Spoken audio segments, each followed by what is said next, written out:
We hear it all the time, right? Mm-hmm. To be a great leader, you have to be Yeah. like a master influencer, Mm-hmm. someone who can rally the troops and get everyone on board with their vision. Yeah. But Yeah. what if that's just not true? Right. What if there's a whole other way to think about leadership? It's a really interesting idea. Yeah. And one that Sylvia Ola, a Clifton strengths coach, really tackles head on Okay. in this article that we'll link to in the show notes. Awesome. She argues that not every leader needs to excel at influencing others. It's a pretty bold statement, It is. especially when you consider how much emphasis is placed on like Yeah, charisma and persuasion in leadership. absolutely. And I think that's what we're often taught, right? Totally. Like, these are the qualities of a great leader. So Yeah. she's definitely challenging that conventional wisdom here. Yeah. And she even goes so far as to say that having too many influencers in leadership positions can actually be detrimental to a company's success. Too many influencers. I can already see how that could lead to some serious power struggles in office politics. Exactly. Like, Yeah. everybody's trying to influence everyone else, and Yeah. nothing gets done. Right. And she gives a great example of a leadership team where there were so many strong personalities, Okay. all vying for control, that it ended up creating chaos for the COO, who was just trying to get things done. Yeah, that sounds like a recipe for disaster. Definitely. And Ola doesn't hold back in her assessment of this. She does not. She states that this idea that every leader must have influencing skills is bullshit and can cause the downfall of companies. Whoa. Those are strong words. Yeah. But I think it really highlights the Yeah. importance of having a balanced team with diverse leadership styles. Right. And that not every leader has to be influential. In fact, I would risk saying that most don't. Okay, so if not every leader needs to be an influencer, Right. what are these other leadership styles that are crucial for success? So Ola outlines 4 talent-based leadership styles. Okay. And to illustrate how they work in practice, Mm-hmm. she uses a really helpful analogy: hotel management. Oh, I love a good analogy. Yeah. It's a great way to make these concepts really click. Totally. So Yeah. think of a hotel with all its different departments. Okay. Right. Each department needs a specific leadership style to function effectively. Got it. So, for instance, departments like housekeeping, front office, engineering, food and beverage, IT, security, and even the hotel manager. Wow. So like pretty much every, That's a lot of them. yeah, like pretty much every part of the hotel. Yeah. Okay. All benefit from leaders who excel at execution and strategic thinking. Okay. So these are folks that are really good at Mhm. getting things done. Getting things Yeah, done and yeah. thinking about the strategy behind it. Makes sense. Yeah. These departments are all about keeping the hotel running smoothly day in and day out. Right.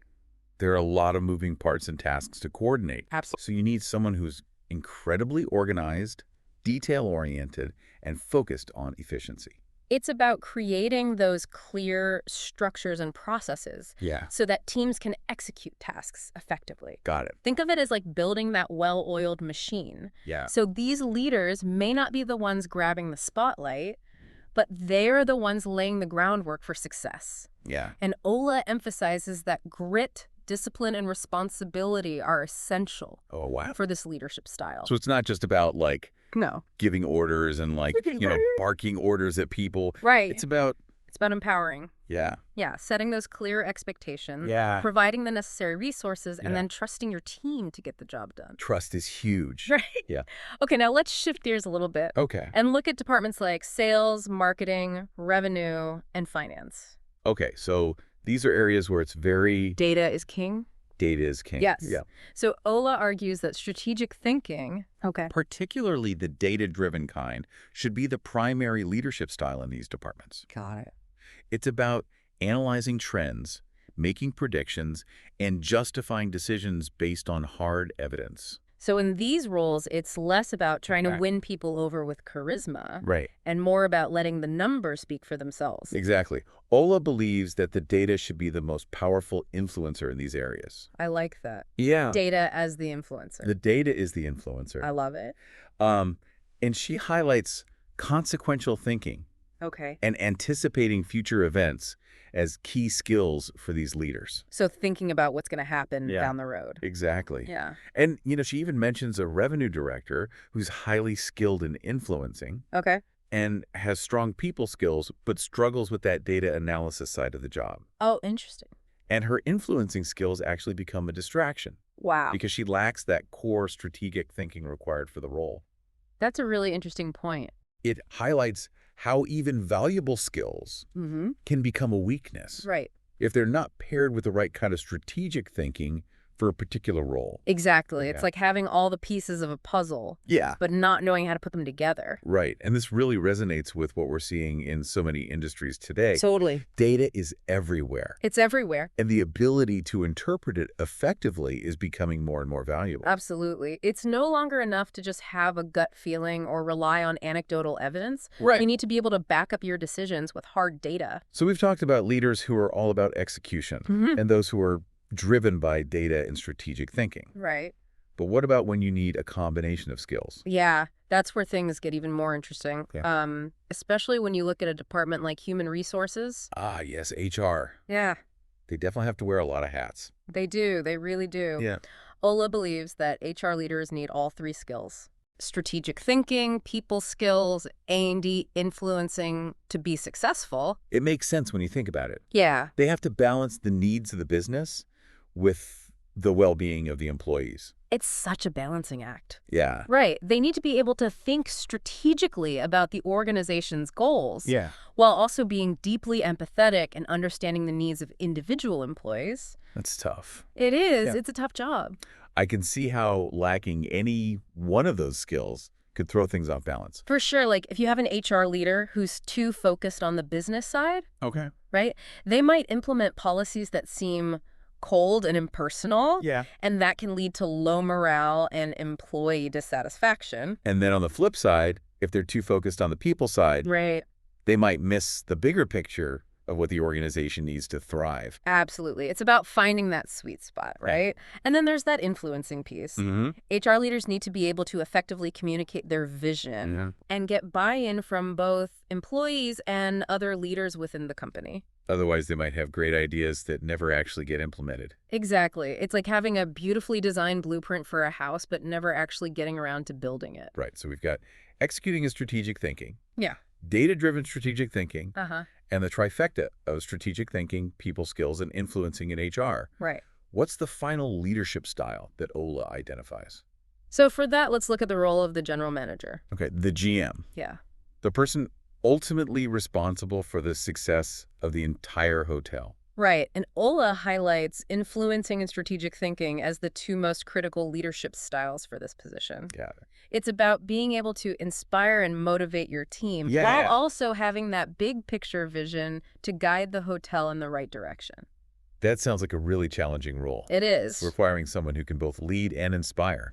Yeah. And Ola emphasizes that GMs need to be able to advocate for their teams, build them up, and bring out the best in everyone.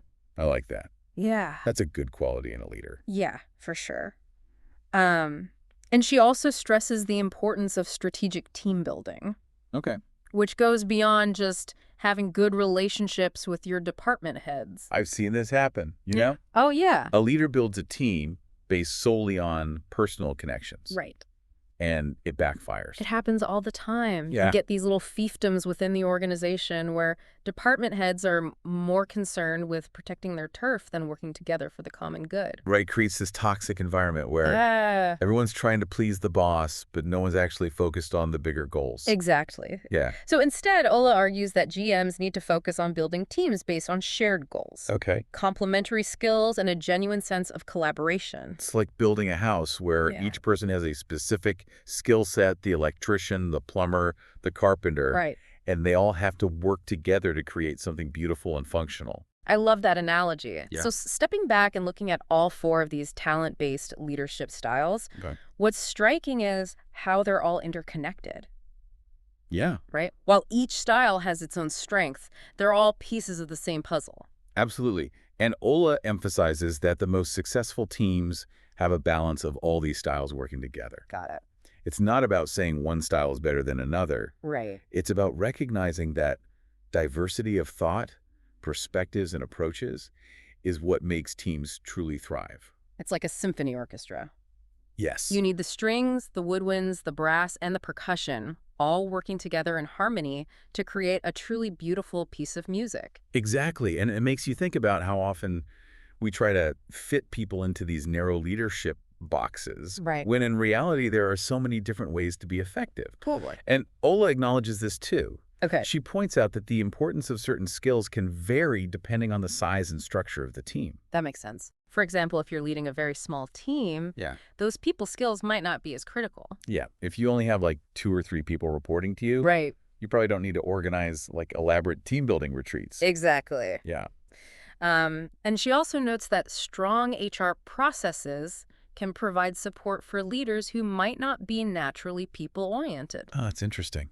Yeah, it's all about recognizing your strengths and weaknesses and building a team that complements those strengths. So we've talked about the 4 leadership styles, Mm-hmm.